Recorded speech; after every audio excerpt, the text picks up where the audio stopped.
Ladies and gentlemen from Ohio, Mr. Latta for opening comments. Mr. Chairman, that's a hard act to follow.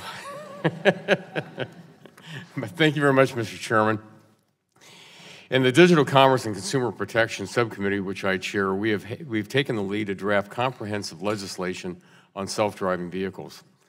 Last week in subcommittee, we advanced a draft bipartisan compromise that aims to clarify the federal and state roles, ensure consumer safety, and reduce traffic-related fatalities and injuries.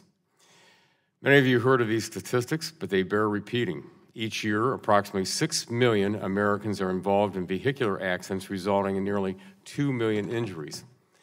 In 2016, approximately 40,000 people lost their lives on our nation's highways. Sadly, in my home state of Ohio, traffic deaths have been on the rise over the last few years. We have an opportunity now to aid in testing and deploying these life-saving technologies. Delaying means thousands of people will unnecessarily continue to be injured or die on our nation's highways. Mr. Chairman, I know you and I share the belief that this should be a bipartisan effort, and we have achieved that.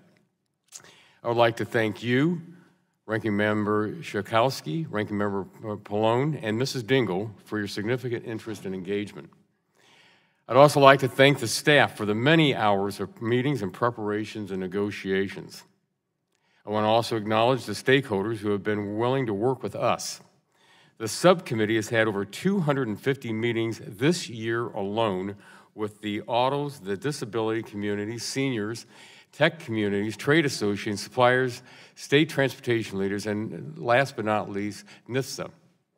I'm also pleased to report that we were able to finalize language that satisfies the concerns many of you heard on the franchise laws from our auto dealers.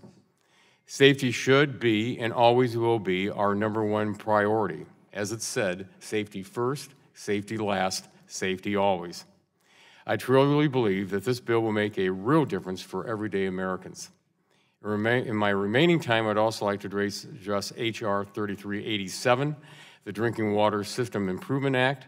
This important legislation will provide needed improvements to Ohio and the nation's aging drinking water infrastructure and ensure states and communities have greater flexibility in meeting their needs. I thank Chairman Shimkus and the committee for including several provisions that I offered in this bill. Additionally, I'm pleased that the Common Sense Nutrition Disclosure Act remains to be a priority for this committee.